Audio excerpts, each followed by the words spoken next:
네, 반갑습니다. 오늘 차고 보겠습니다. 50페이지 오세요. 50페이지. 50페이지 오시면 됩니다. 50페이지. 차고입니다. 차고. 자, 일단 첫째, 차고를 하면 차고. 의사표시 불일치를 표의자가 모르고 하는 겁니다. 차고. 자, 차고가 있으면 차고를 원인으로 취소할 수 있고, 취소권 행사를 해서 유효였던 법률 행위를 무효로 만들 수 있는 거죠. 근데 이제 착오를 했다고 해서 언제나 취소가 가능한 게 아니라 요건 필요합니다. 요건이 두 가지가 필요하였다. 첫 번째 요건은 착오가 중요 부분의 착오여야 합니다. 사소한 것 갖고 취소할 수는 없다는 거죠. 자, 그럼 두 번째로 취소를 하려는 표의자에게 중대한 과실 있어야 돼요, 없어야 돼요? 없어야 되지. 자, 이렇게 됐을 때 취소를 할 수 있습니다. 자, 조문 함께 확인해 보겠습니다. 자, 위쪽에 보시면은 50페이지 위쪽에 일단 109조가 나오죠, 지금. 자, 1항 보시면 의사표시에서 법률행위 내용에 중요 부분 착오가 있을 때 취소를 할 수 있습니다. 자, 그런데 그 뒷문장 그러답니다. 착오가 표의자의 중대한 과실로 인한 경우는 취소를 또 못한다라고 되어 있기 때문에 이렇게 요건 두 가지를 확인할 수 있습니다. 자, 그리고 2항 보시면 선의 제3자한테 대항 못하죠. 이건 이제 선의 제3자가 보호를 받게 된다라는 상대적 취소를 말하는 거죠. 자, 그럼 이제 밑으로 내려가서 우리 지난 시간에 이제 동기의 착오 잠깐 설명드렸었고요. 자, 밑에 3번으로 내려갑니다. 3번. 자, 3번 내려가시면 중요 부분 관련된 지문들 소개하고 있습니다. 자, 일단 동그라미 3번으로 내려갑니다. 경제적인 불이익이다 라고 되어 있습니다. 경제적인 불이익이 있을 때 비로소 중요 부분이다 라고 말할 수 있어요. 이게 판단의 표준입니다. 경제적이 뭐라고요? 불이익. 뭔가 경제적인 불이익이 있어. 그래야 중요 부분에 해당이 된다. 이 말. 그러니까 지문에서 만약에 경제적인 불이익이 없다면 이거는 중요한 거다, 중요한 거 아니다. 아니다라고 얘기합니다. 중요한 거. 자, 이제 요 관련된 판례가 오른쪽에 4번 판례입니다. 4번 판례. 가압류 등기가 없다고 믿고 보증 섰고요. 그런데 이후 가압류가 원인 무효인 것으로 밝혀졌다라고 되어 있죠. 이거는 보증 섰던 사건. 자, 예를 들어 갑이란 사람이 보증을 섰다는 거죠. 보증을. 자, 갑이 여기서 보증 선다는 거는 누군가는 돈을 빌린다는 거죠. 예를 들어 을이 병한테 돈을 빌려줍니다. 자, 을이 병한테다가 이렇게 돈을 빌려줍니다. 을은 채권자고 병은 채무자잖아요. 채무자. 근데 갑이 어쨌든 보증 서는 입장이다 보니 병한테 물어봤던 거예요. 재산에 가압류가 있는 건 아닌지. 만약에 채무자 병재산에 어떤 가압류가 들어와 있다라고 한다면은 좀 이따가 경매될 거라는 거잖아요. 그럴 가능성 높다는 거죠. 그러면 가압류 들어와 있으면 보증 서요, 보증 안 서요? 보증 안 서죠.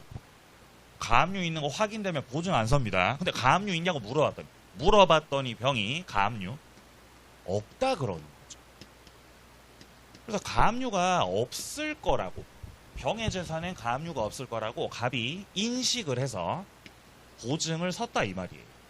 그래서 보증 계약서 작성했죠. 보증 서준다고 한 것도 채권자한테다가. 근데 나중에 확인해 봤더니 실제로는 병의 재산에 가압류가 들어와 있더라는 거죠. 가압류가. 어떡할 거냐. 그럼 이건 이제 갑의 입장에서 인식과 실제가 불일치하고 있고, 이거는 중요 부분이겠어요? 중요 부분 아니겠어요? 중요 부분이에요. 있는 거 알았습니다. 있는 거 알았으면은 보증 섰다, 보증 안 섰다? 안 섰죠. 그죠? 그래서 갑이 중요 부분 착오 주장하면서 취소하려고 했던 거예요. 근데 확인해 봤더니 그 가압류 등기가 자, 병부동산에 있었던 가압류 등기가 원인 무효로 밝혀졌다는 거죠.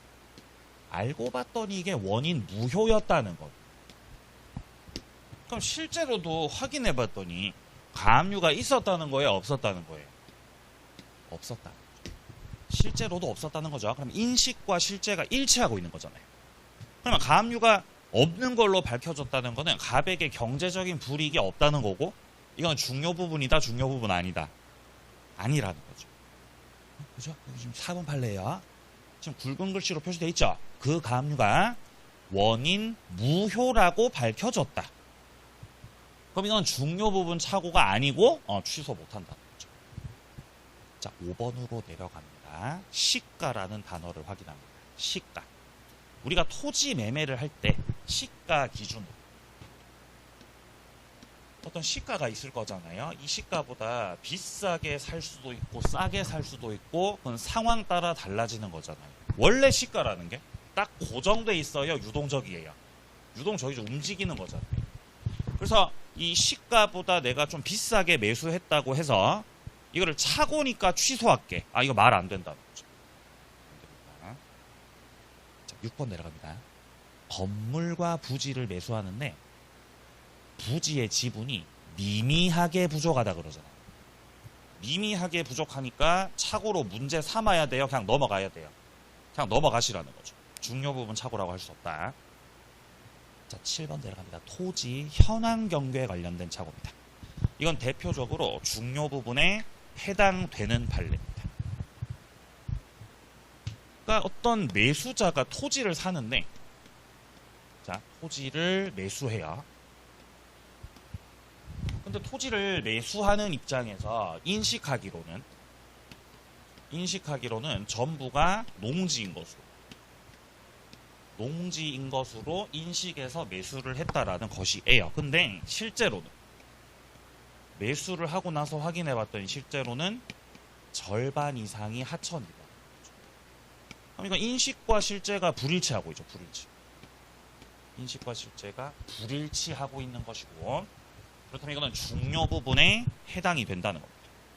만약에 절반이 하천이라는 걸 내가 알았더라면은 이 땅 샀어요, 안 샀어요? 안 샀죠. 자, 그 다음에 내려가서 11번. 동그라미 11번 보세요. 물상 보증인의 채무자 동일성 관련된 착오입니다. 여기서 말하는 물상 보증인이라는 거는 보증 서는 사람인 거잖아요. 보증 선 사람. 갑이 보증을 서요, 보증을 선다는 거죠. 보증. 그러면 역시 채권자가 있고, 돈 빌려주는 채권자가 있고, 돈 빌리는 채무자가 있는 거죠. 이렇게 돈 빌리는 거죠. 근데 갑이 그러면은 A가 돈 빌릴 수 있도록 보증 선다는 거. 보증을 이렇게 선다는 거는 갑하고 A하고 가까운 관계라는 거죠. 갑이 A를 좋아하니까 보증 서는 거잖아요. 그래서 갑은 A가 돈 빌리는 거라고 인식하고 있는 거죠. A라고 인식해서 보증을 섰는데 나중에 확인해 보니까 실제로는 돈을 빌려간 사람이 다른 사람이더라. 그러면 이거는 인식과 실제가 불일치하고 있는 거죠. 그럼 보증서는 갑 입장에서 돈 빌려간 사람이 A인 건지 B인 건지 이거 중요해요, 안 중요해요? 완전 중요하죠. 완전 중요하죠. 그 중요 부분 맞다는 거죠. 자, 그래서 중요 부분 해당되는 거 두 개만 기억하세요. 지금 11번에 물상 보증인의 채무자 동일성 이거 하고 그 다음에 아까 동그라미 7번. 동그라미 7번에 토지 현황 경계요. 농지인 줄 알았는데 하천이더라. 요 부분. 자, 그 다음에 8번까지 법률에 관한 착오도 중요 부분에 해당될 수 있다라는 판례가 있었습니다. 오케이. 자, 이제 밑에 4번으로 내려갑니다. 중대한 과실 관련된 지문들입니다. 자, 일단 여기서 중대한 과실이 있으면 취소를 못한다라고 하는데 어떤 게 중과실인가? 자, 밑에 쪽에 6번을 확인합니다. 공인중개사를 통하지 않고 토지 거래를 합니다. 토지대장을 확인하지 않으셨다는. 그럼 이거는 중요 부분의 착오에 해당되는 거죠. 예를 들어 갑으로부터 을이 땅을 매수를 해요. 땅을 산다는 거예요. 땅을 사는데 을은 생각을 했죠. 내가 매수하는 땅은 A란 땅이다. 난 갑으로부터 A 땅을 산다라고 인식했어. 매매계약 체결하고 땅을 가져온 거죠. 근데 확인해봤더니 실제로는 내가 매수한 땅이 B라는 다른 땅이다. 그럼 이거는 인식과 실제가 불일치하고 있죠. 매수하는 입장에서 내가 매수하려는 땅이 A 땅인 건지 B 땅인 건지 중요해요, 안 중요해요? 중요하다. 이거 중요 부분에 해당된다. 그러면 중요 부분에 해당되기 때문에 갑하고 체결했던 계약에 대해서 을이 뭐를 하려고 하죠? 취소하려고. 취소권 행사를 해가지고 유효였던 계약을 무효로 만들고자 하는 거죠. 이게 차고자 입장이죠. 차고를 했던 자의 입장에서는 내가 계약했던 데서 중요 부분 차고가 있었기 때문에 이거를 입증해가지고 법률 행위를 취소하려고 하는 게 차고자 입장이다. 그럼 차고자 같은 경우는 법률 행위, 계약의 효력을 주장해요, 부인해요? 계약의 그 효력을 주장을 해요, 부인을 해요? 부인하고 있는 거예요. 지금 을은 계약을 끌고 가고 싶어요, 계약을 없애버리고 싶어요? 계약을 없애버리고 싶죠. 무효로 만들어버리고 싶죠. 그런 입장이에요. 이게 차고자 입장이라. 자, 그러면은 갑은 상대방이잖아요. 상대방은 지금 취소를 당하는 입장이라. 그러니까 상대방 입장 같은 경우는 을은 취소를 하려고 하고 상대방은 취소를 못하게끔 취소를 저지시키려는 게 상대방 입장이에요. 취소를 못하게 만들려고 하는 거죠, 상대방은요. 그럼 상대방 쪽에서 이렇게 취소를 저지시키는 거 있죠. 요 방법은 차고자한테 당신 중과실이야. 당신에게는 중과실이 있어 라고 주장하는 거. 그러니까 을이 A 땅이라고 생각했는데 사고 났더니 B 땅이었잖아요. 그럼 이거는 중요 부분 차고는 맞죠? 자, 을 입장에서 이거는 중요 부분 차고는 맞습니다. 근데 네가 지금 중개사 안 끼고 계약했으니까 네가 스스로 확인했었어야지. 근데 확인을 했어, 확인 안 했어? 확인 안 했거든. 확인 안 한 게 을한테 뭐가 있는 거라서? 중대한 과실이 있는 거라서. 중과실 있는 거라서 이거를 상대방 쪽에서 입증해가지고 취소를 저지할 수 있다 이 말이에요. 그러면 상대방 같은 경우는 입장 다르죠. 상대방은 계약의 그 효력을 부인해요, 주장해요? 주장하는 입장이죠. 시험에서 이렇게 물어보는 거예요. 계약의 법률행위 효력을 주장하는 자한테 중요 부분에 관한 입증 책임이다. 맞아요, 틀려요? 법률행위 효력을 주장하는 자 중요 부분에 관한 입증 책임이다. 맞아요, 틀려요? 중요 부분은 계약의 효력을 부인하는 자가 증명한다, 주장하는 자가 증명한다? 부인하는 자가 증명한다. 지금 한글이죠, 그죠? 한글 써놨잖아. 지금. 같은 색깔로 써놨잖아, 지금요. 효력을 부인하는, 계약을 없애버리려는 차고자가 중요 부분을 증명을 하셔야 되고요. 반대로 계약의 효력을 유효라고 주장하고 있는 상대방 측에서 뭐를 증명하셔야 되고요? 중과실을 증명하셔야 된다, 이 말인 거죠. 자, 그래서 지금 왼쪽에 자 50페이지 하단부 오셔가지고 동그라미 2번 단락을 봅니다. 법률행위의 효력을 부인하려는, 보이십니까? 효력을 부인하려는 차고자는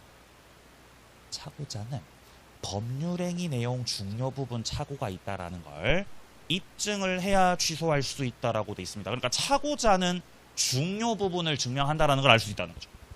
그리고 효력을 부인하는 사람이고요. 자, 반면에 오른쪽에 동그라미 2번 단락에서는 표의자에게 중대한 과실이 있다. 이 부분은 법률행위 효력을 주장하고 있는 그 상대방 쪽에서 증명을 해야 된다는 것이에요. 입증 책임 쪼개져 있습니다. 자, 3번 내려갑니다. 경과실이 있다라고 돼 있네요. 그럼 취소가 가능하죠. 만약에 과실이 중대하면 취소한다고요? 취소 못한다고요? 취소 못하죠. 그죠? 근데 과실이 중대해요? 경미해요? 경미하잖아요. 그럼 중과실이야? 중과실 아니야? 네? 중과실이에요? 중과실 아니에요? 중과실 아니잖아요. 어떤 중대한 어떤 과실이 없어야지. 효의자에게 중대한 과실이 없어야지 뭐를 할 수 있다고요? 취소할 수 있어요. 취소. 적어도 중과실은 없어야지. 가능한 거예요. 그럼 이제 반대로 해석하면은 중대한 과실이 있다. 중과실인데? 그럼 취소해요? 취소 못해요? 취소 못해요. 그러면은 너 중과실이야. 상대방 쪽에서 취소를 저지시켜버리는 거죠. 자, 그러면 경미한 과실이다. 경미한 과실이 있다라고 하면 이 경우는 취소를 한다, 취소 못한다. 취소할 수 있다. 과실이 경미하잖아요. 과실 경미. 그럼 이건 중대한 과실까지 간 거예요? 중대한 과실까지 안 간 거예요? 안 간 거 여기잖아요. 여기지. 그러니까 취소할 수 있다고요? 없다고요? 있다는 거죠. 그죠? 과실이 중대하려면 과실의 정도를 봤을 때 과실이 한 90 정도 되면 90 정도가 되면은 그 과실이 중대하다고 생각을 해보세요. 요까지 잘못이 차올랐으면은 요때부터는 취소 못한다는 것이에요. 근데 이제 경미하다는 거는 과실 비율이 얼마 안 된다고요. 지금. 그럼 중대한 것까지 나아가지 않았다는 거예요. 그럼 취소가 가능한 거죠. 경미한 과실. 자, 그 다음 4번 많이 물어보죠. 자, 중과실이 있긴 합니다. 중과실이 있긴 한데 상대방 쪽에서 효의자의 착오를 알면서 이용을 해 먹었다는 거죠. 이렇게 알면서 이용해 먹으면은 상대방 나쁜 놈이라 그랬어요. 그러면 취소할 수 있다고 없다고? 있죠. 자, 밑으로 내려갑니다. 아까 전에 6번 아까 확인시켜 드렸습니다. 토지대장을 확인하지 않은 매수인. 중과실이 있다. 취소 못한다. 자, 그 다음에 7번 내려갑니다. 공장을 경영하던 자가 공장이 너무 협소하다 보니까 새로운 공장을 설립하려고 땅을 매수하는 입장이었습니다. 자, 그러면 당연히 이 땅에다가 공장을 건축할 수 있는지를 알아봤어야 될 거 아니에요. 근데 그걸 알아봐서 안 알아봤어? 안 알아봤어요. 그럼 그건 중대한 과실이란 말이에요. 그러니까 취소를 못한다는 말입니다. 다음 페이지. 자, 페이지 넘기시고요. 자, 52페이지에서 6번을 확인합니다. 6번. 착오와 담보 책임. 착오라는 제도도 있고 그 다음에 담보 책임이라는 제도도 있습니다. 자, 첫째 줄에 중요 부분 착오가 있다면 담보 책임이 성립하는지와는 상관없이 착오를 가지고 취소하셔도 문제될 거 전혀 없다는 거죠. 담보 책임이 있든지 말든지 상관이 있다는 거다, 상관이 없다는 거다? 상관이 없다는 거죠. 착오가 있었다면 착오를 원인으로 취소를 할 수 있다, 이 말입니다. 자, 그 다음에 밑으로 내려갑니다. 7번에 보시면은 해제 후 취소 가능한 부분 나와 있습니다. 자, 보시면 매도인이 중도금 지급 채무 불이행을 이유로 적법하게 해제를 했다는 거죠. 자, 그 이후에 착오를 원인으로 취소를 할 수 있냐는 겁니다. 자, 일단 계약이 있었고 거기서 중도금이 지급되지 않았다. 그래서 그거를 원인으로 해가지고요 계약을 해제해버렸다. 자, 갑과 을이 매매 계약을 했고요. 을은 갑으로부터 토지를 매수하는 입장이었어요. 자, 토지를 매수한다. 근데 땅이 10억짜리 땅이었죠. 10억짜리 땅이라서 계약금으로 1억이 들어간 거예요. 계약금 1억. 자, 계약금으로 일단 1억 지급됐고요. 그러면 이후에 을이 중도금도 지급을 해야 되는데 을 쪽에서 중도금을 지체해버립니다. 중도금을 지체했고 이 중도금 지체를 원인으로 해서 갑은 계약금 1억을 몰수했다는 거죠. 몰수를 하고 네가 계약 위반했으니까 나 계약 해제한다. 해제권 행사를 했다는 거예요. 그러면 갑 쪽에서 계약을 해제해 버려 가지고 체결했던 계약 자체가 지금 무효가 됐죠. 무효가 효력. 그럼 누가 피눈물을 흘리고 있어요? 누가 피눈물을 흘리고 있죠? 을이 피눈물을 흘리고 있죠. 1억을 몰수당했죠. 열받죠. 그래서 을이 이랬던 거예요. 야, 내가 토지를 매수할 그때 그 당시에 내가 인식했던 거랑 실제랑 불일치했다. 즉 착오를 주장했던 거예요. 착오를 주장하시면서 계약에 대해서 취소를 하겠다라고 주장했던 거죠. 그럼 지금 갑은 그러는 거죠. 아니 내가 먼저 해제를 했잖아요. 먼저 해제권 행사를 해가지고 이미 유효였던 계약은 무효로 됐잖아. 근데 이런 상태에서 착오를 원인으로 취소를 하겠다고? 아니 취소라는 거는 유효하게 성립된 거를 취소할 수 있는 거죠. 근데 지금은 유효 상태예요? 이미 무효 상태예요? 이미 무효 상태잖아요. 이미 그 전부터 갑이 해제를 해가지고 무효로 만들어 놓은 그런 상태였던 거죠. 그러니까 이 상황에서 취소를 할 수 있겠어요? 없겠어요? 없어야 자연스러운데 취소가 가능하다고 했던 거예요. 말이 안 되잖아요. 이미 무효인데. 이미 무효가 되어 있는데 뭔 취소를 하냐는 거죠. 말 안 되죠? 자, 그 이유가 나오죠. 그 이유가. 자, 지금 둘째 줄 보세요. 둘째 줄. 매수인으로서는 계약 해제 효과로서 발생하는 손해배상 책임을 지거나 매매 계약에 따른 계약금의 반환을 받을 수 없다라는 그러한 불이익을 면하기 위해서 착오를 원인으로 취소가 가능하다 이렇게 판시했던 거예요. 계약금을 반환받을 수 없는 불이익이요. 그러니까 여기서 이미 해제권 행사를 해가지고 계약이 무효가 됐잖아요.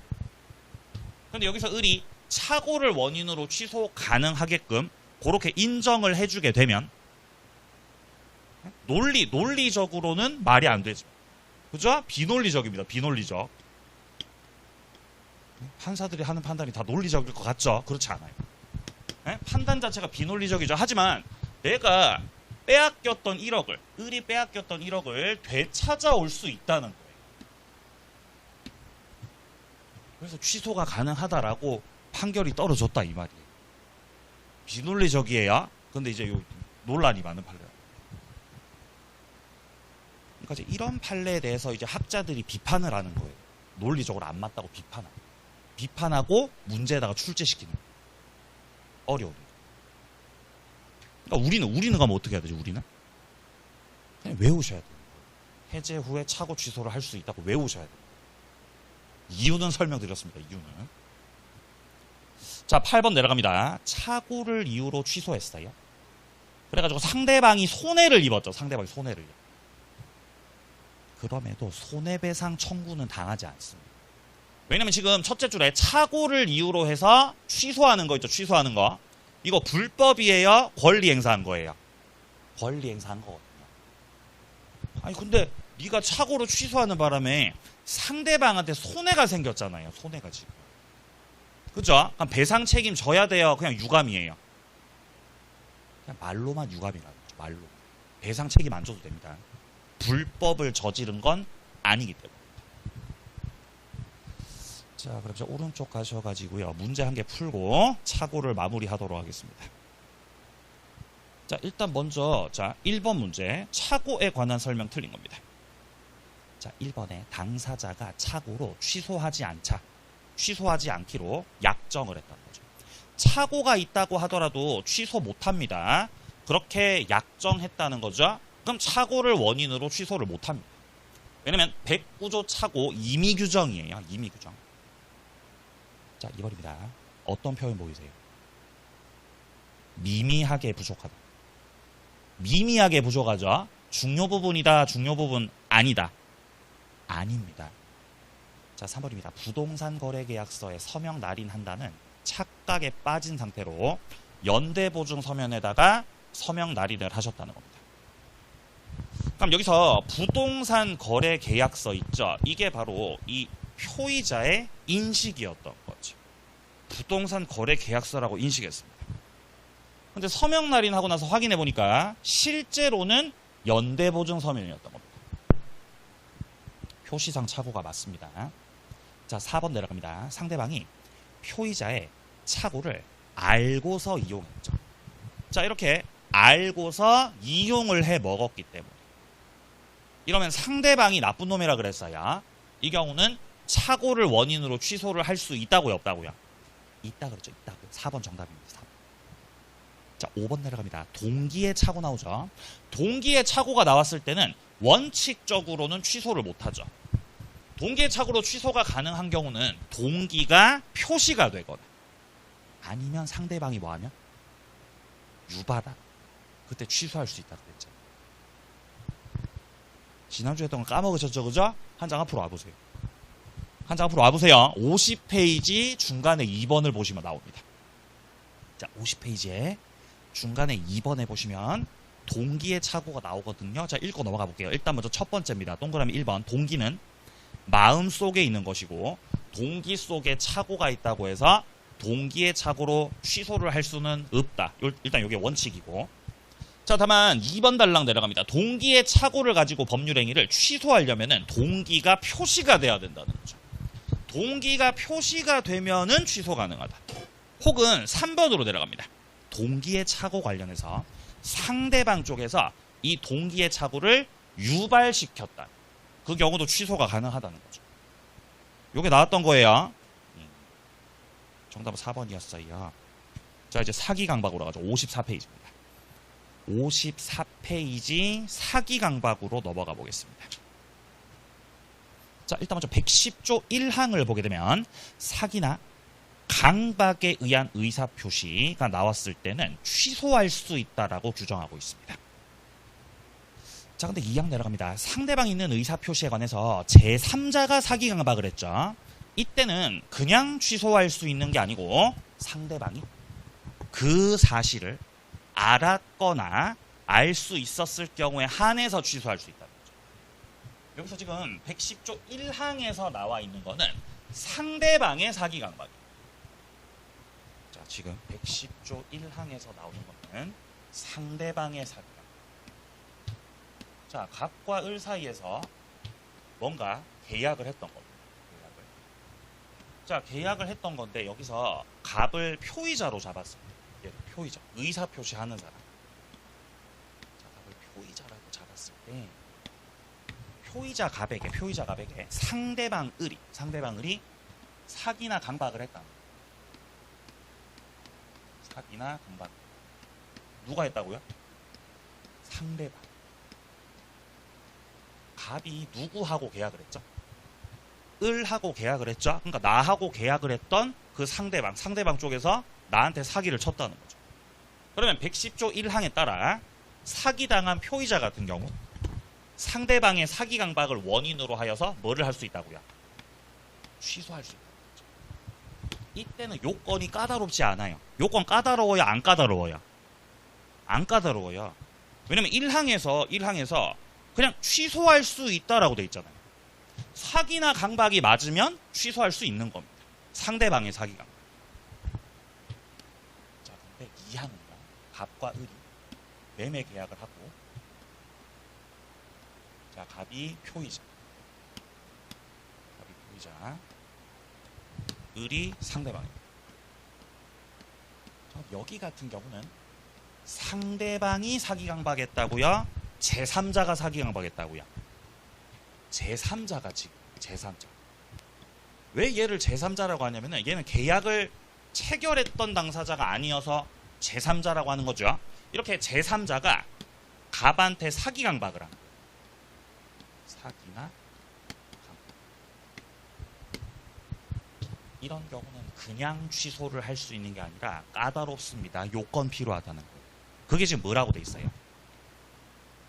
상대방이 그 사실을 알았거나 알 수 있었을 경우에 한해서 그때 취소할 수 있다라고.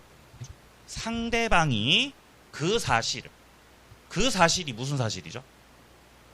제3자의 사기 강박이 있었다라는 바로 그 사실이에요. 그 사실을 상대방 쪽에서 알았거나 알 수 있었던 거예요. 그런 경우에 한해 가지고 이 표의자 쪽에서는 취소권 행사를 할 수 있는 겁니다. 이렇게 규정되어 있습니다. 그러면 알았거나 알 수 있을 때 취소할 수 있다를 반대로 뒤집어서 생각을 해보면 상대방 쪽에서 그 사실을 선이 몰랐고 그리고 무과실이다. 이러면 뒤집어져 버리는 거죠. 상대방 선이 무과실의 경우에는 취소권 행사를 할 수가 없어. 한 가지 더, 갑이 상대방에게 이렇게 취소권 행사를 하는 거랑, 자, 그 다음에 제3자가 갑한테 사기 강박한 거 있죠. 이거 자체가 불법이거든요. 이거 자체 불법을 저지른 거예요. 자, 그러면 갑은 불법 행위를 원인으로 해서 갑은 손해배상 청구를 할 수 있습니다. 이때 갑이 행사를 하게 되는 손해배상 청구는 제3자를 상대로 하게 되는 거죠. 그러니까 취소의 상대방은 을이고 손해배상 청구의 상대방은 병이고 이렇게 되는 건데, 여기서 갑의 취소권 행사와 그 다음에 이 손해배상 청구 있죠. 이 두 가지 권리 행사는 별개로 봐야 돼요. 자, 그래서 어떤 표현이 나오냐면은, 자, 일단 먼저 오른쪽 페이지 가보세요. 자, 오른쪽 페이지 가셔가지고, 자, 5번에 보시면은 제3자 사기 강박이 나옵니다. 자, 동그라미 1번 단락을 먼저 보죠. 상대방 있는 의사표시에서 제3자가 사기나 강박을 한 경우. 그러니까 주어를 잘 보셔야 되죠. 상대방이 사기 강박을 한 게 아니고 지금 제3자가 사기 강박을 했습니다. 이때 같은 경우는 상대방이 그 사실을 알았거나 알 수 있었을 경우에 한해서 취소할 수 있다는 거죠. 자, 이거를 그대로 뒤집은 게 2번입니다. 상대방이 선이 무과실의 경우는 취소를 못한다는 것입니다. 자, 3번으로 내려갑니다. 제3자 사기 행위 자체가 불법을 구성하고 있다면 제3자를 상대로 손해배상 청구를 할 수 있습니다. 이때 자, 둘째 줄 끝에 굵은 글씨 피해자가 제3자를 상대로 손해배상 청구를 하기 위해서 분양계약했던 거 취소해야 되냐? 그럴 필요 없다는 거예요. 그러니까 취소도 하고 손해배상 청구도 하고 둘 다 한꺼번에 다 해야 되는 거다. 한 개만 해도 되는 거다. 한 개만 해도 된다는 거죠. 손해배상을 청구하기 위해서 제3자를 상대로 손해배상을 청구하기 위해서 상대방과 했던 계약을 취소해야만 된다. 취소는 안 해도 된다. 안 해도 돼. 별개라는 거죠. 별개. 그러니까 지금 뒷문장에 나오잖아요. 피해자는 분양계약은 취소하지 않았습니다. 상대방과의 계약은 취소를 하지 않았고요. 그냥 제3자 상대로 손해배상만 청구 때린다는 거죠. 그렇게 하셔도 된다는 거죠. 그죠? 같이 가는 거라서요. 별개라서요. 별개입니다. 별개. 자, 그 다음에 한 장 넘겨보세요. 6번을 확인합니다. 6번. 대리인의 사기 강박입니다. 자, 대리인의 사기 강박에서 이 대리인은 본인과 동일시할 수 있는 자입니다. 따라서 이 사람은 제3자에 해당되지 않는다라고 얘기를 하는 거예요. 얼핏 보면 비슷해 보일 수도 있는데 완전히 다른 상황이라는 거죠. 자, 일단 표의자 갑이 있고 갑과 계약을 체결하는 상대방 을이 있고, 자, 그리고 을에 대리인이 있어. 을에게 대리인이 있었는데 그 대리인 쪽에서 표의자 갑한테다가 사기나 강박을 했다는 거예요. 자, 이렇게 대리인 쪽에서 사기 강박을 하게 되면은 이 경우 갑은 계약은 을하고 체결한 거니까 을하고 체결했던 계약에 대해서 취소를 하겠다는 거예요. 취소. 근데 여기서 상대방이 나 진짜 몰랐어요. 나 진짜 무과실이에요. 라고 주장을 할 수 있거든. 그럼에도 불구하고 갑은 취소를 할 수 있습니다. 왜냐면 얘는 제3자라서요, 당사자라서요. 당사자죠. 그죠? 을의 대리인이니까. 이 대리인 같은 경우는 당사자 지위를 가지는 사람이에요. 대리인은 당사자의 지위가 있다.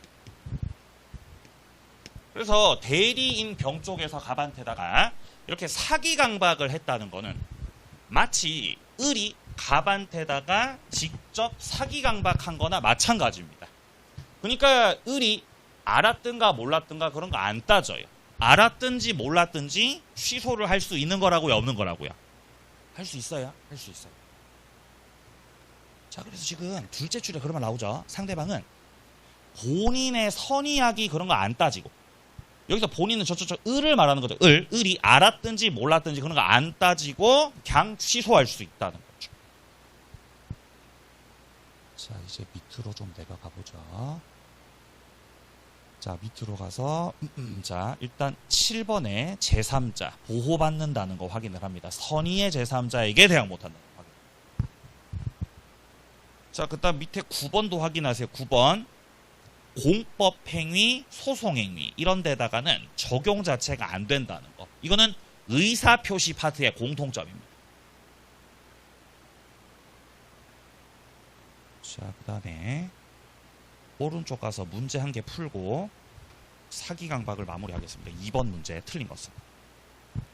자, 1번입니다. 기망으로 인해서 착오를 일으켜서 법률행위를 했다는 거죠. 그럼 지금 첫 번째 문장에서 두 가지가 나오고 있어요. 첫 번째, 상대방에 뭐가 있었고? 기망이 있었죠. 사기. 그래가지고 상대방한테 당하는 바람에 착오를 일으켰다라고 되어 있습니다. 착오. 물론 동기의 착오이기 때문에 좀 까다롭겠지만 요건을 갖췄다면 동기의 착오로 취소를 할 수도 있겠죠. 아니면 기망을 원인으로 취소할 수도 있을 거예요. 그럼 이런 경우는 기망으로 취소할 수 있겠어요? 착오로 취소할 수 있겠어요? 선택하십니다. 선택을 하면 돼, 선택을. 왜냐면 계약을 했는데 자, 갑의 입장에서 계약을 체결한 상대방 을로부터 지금 기망, 사기를 당했죠. 근데 통상 사기를 당하게 되면은 착오에 빠집니다. 사기 당해서 착오에 빠져버린다. 그러면 사기로 취소를 하는 요건도 있고 착오를 가지고 취소하는 요건도 있는 거죠. 요건을 만약에 다 갖춘다면, 요건을 다 갖췄다면은 갑은 여기서 이제 선택을 하시면 된다. 선택. 갑의 선택은 두 가지 선택 진거예요. 만약에 사기를 갖고 나 취소하고 싶다 그러면은 110조 갖고 와서 110조 가져와가지고 나는 취소권 행사를 하겠다. 이렇게 주장할 수도 있겠고요. 아니면은 내가 착오를 찾아봤더니 지금 요건을 갖췄다라고 한다면은 몇 조 가져와서 109조 가져와서 취소를 할 수도 있는 거예요. 그래서 이 두 개 중에서 두 개 조문을 놓고서 효의자가 뭐 하시면 된다고요? 선택을 하면 됩니다. 그러니까 지금 문장 잘 보시면은 이 경우는 사기를 이유로 취소를 하시겠다는 거잖아요. 그렇게 할 수도 있겠어요, 없겠어요? 그렇게 할 수 있죠. 사기를 이유로 취소하겠다. 오케이. 할 수 있습니다. 자, 2번입니다. 불법적 해약의 고지 없이 각서에다가 서명 날인할 것을 강력하게 요구하고 있습니다. 해약을 고지했어요? 고지하지 않았어요? 고지하지 않았어요. 여기 문장에서 불법적인 해약의 고지, 이걸 우리는 강박이라고 합니다. 자, 한 번 더. 불법적 해약을 고지하는 걸 뭐라고 한다고요? 강박이라고 한다. 근데 그 불법적 해약의 고지가 있었어요? 없었어요? 그게 없었다. 그게 없었다는 거죠. 그럼 이건 강박입니다? 강박이 아닙니다? 강박이 아니라는 거죠. 강박이 되지 않는다. 자, 3번 내려갑니다. 부작위에 의한 기망이라고 돼 있죠. 우리가 기망을 할 때 부작위를 통한 기망을 할 수도 있습니다. 부작위가 뭔 뜻이냐면은 진실을 숨기는 거. 숨기는 걸 부작위라고. 허위 사실을 고지하는 게 사기치는 거예요? 진실을 숨기는 것도 사기치는 거예요? 진실을 숨기는 것도 사기치는 겁니다. 자, 4번 내려갑니다. 제3자에 의한 사기로 계약을 체결했어요. 상대방이 사기쳤어요? 제3자가 사기쳤어요? 제3자가 사기쳤어요. 이렇게 제3자의 사기 강박이 나왔을 때는 요건 까다롭다 그랬죠. 상대방이 그 사실을 알았거나 알 수 있었던 그 경우에 한해서 취소권 행사를 오케이 할 수 있다 이렇게 돼 있는 거죠. 근데 여기서 표의자는 먼저 그 계약을 취소를 하여야 손해배상을 청구할 수 있다라고 돼 있는데 말 안 되죠. 그죠? 취소해야 손배 청구할 수 있어요. 취소랑 손배 청구 상관없어요. 상관없어요. 취소하든 말든. 손해배상 청구는 해도 된다는 거. 별개다, 별개. 자, 5번입니다. 매수인이 매도인을 기망해가지고 부동산을 매수했고 제3자한테다가 저당권 설정을 해줬다라는 겁니다. 그럼 여기서 이 제3자, 보호받을 수 있는 제3자죠. 이 제3자들은 기본적으로 선의로 다 추정됩니다. 스스로 입증할 책임이 없습니다. 정답은 4번이었습니다. 다음 페이지 의사표시 효력 발생 시기를 확인하겠습니다. 자, 먼저 도달주의를 확인합니다. 111조를 보게 되면 1항 상대방이 있는 의사표시에서는 통지가 상대방에게 도달한 때로부터 효력이 생기는 거죠. 그래서 우리 민법은 의사표시에서 도달주의를 취하고 있습니다. 도달주의. 자, 2항 내려갑니다. 표의자가 통지를 발신하고 나서 사망하거나 행위 능력을 상실해버렸죠. 그 경우에도 의사표시 효력에는 영향을 미치지 않는다라고 합니다. 일단 지금 우편 봉투가 날아갔어요? 안 날아갔어요? 날아갔죠. 발신이 됐다는 거죠. 여기 문장에서 발한 후라고 돼 있죠. 그죠? 발신 후를 말하는 거죠.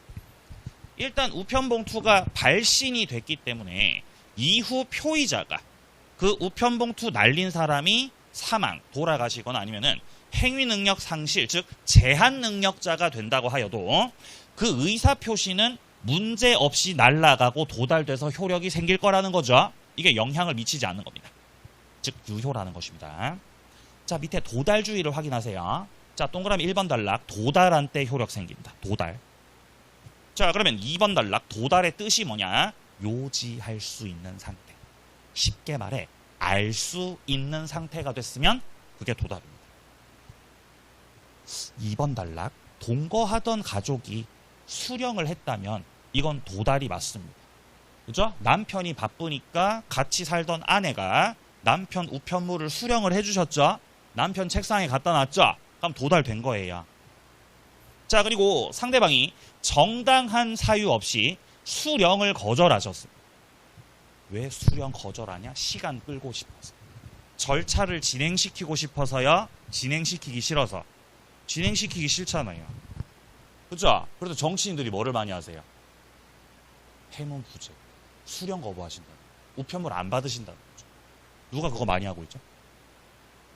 네, 말 안 하겠습니다. 자, 누군가 계속 하고 계세요. 그걸 지금.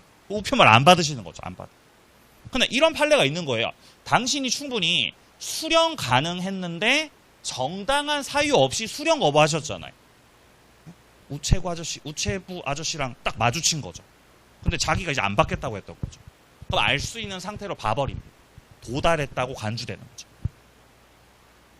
3번 내려갑니다. 표의자는 상대방에게 아직 그것이 도달하기 전이라면 철회할 수 있어요. 바꿔 말해서 그 둘째 줄 상대방에게 도달한 후라면 이미 도달이 돼가지고 효력이 생겨버렸어요. 그러면은 철회를 할 수가 없습니다. 더 이상 효력이 생겨버려가지고. 그래서 철회하려면은 도달 후에 할 수 있습니다. 도달 전까지 할 수 있습니다. 전까지. 자, 6번 판례 보통 우편. 보통 우편 같은 경우는 460원짜리 그냥 우표 갖다 붙인 거 말하는 거예요. 이거는 우편물 추적이 안 됩니다. 그래서 상대방이 이 수령이 됐는지 확인이 안 되기 때문에 이것만 가지고는 도달을 추정할 수 없어요. 도달 추정되려면은 적어도 7번처럼 내용 증명이나 등기 우편으로 날라갔어야죠. 이러면은 사인받고 확인받죠. 그렇기 때문에 반송되지 않았다면 도달로 추정이 가능합니다. 오른쪽 갑니다. 2번. 발신 후 도달 전. 아까 봤던 지문에서 봤던 동그라미 1번 단락이요. 통지 발신 후에 사망하거나 행위 능력 상실, 제한 능력자가 됐다고 하더라도 그 효력에 영향을 미치진 않는다. 내보고 2번 내려갑니다. 의사표시 수령 능력 112조 보세요. 의사표시 상대방이 의사표시를 받았는데 그 사람이 제한 능력자였던 거죠. 이때 그 의사표시자는 그 의사표시로서 대항할 수 없다라고 되어 있습니다. 여기서 말하는 둘째 줄의 의사표시자는요, 표의자를 말하는 거죠. 표의자. 상대방이 뭐라고요? 제한 능력자예요. 통상 그냥 능력자라고 한다면은, 자, 표의자 갑이 을한테다가 뭔가 의사표시를 날렸어요. 자, 의사표시를 날려서 상대방한테 의사표시가 도달이 됐다는 거죠. 자, 그러면 의사표시 우편물 도달이 됐으니까 당연히 표의자 입장에서는 도달된 거 맞죠? 하면서 도달을 주장할 수 있는 겁니다.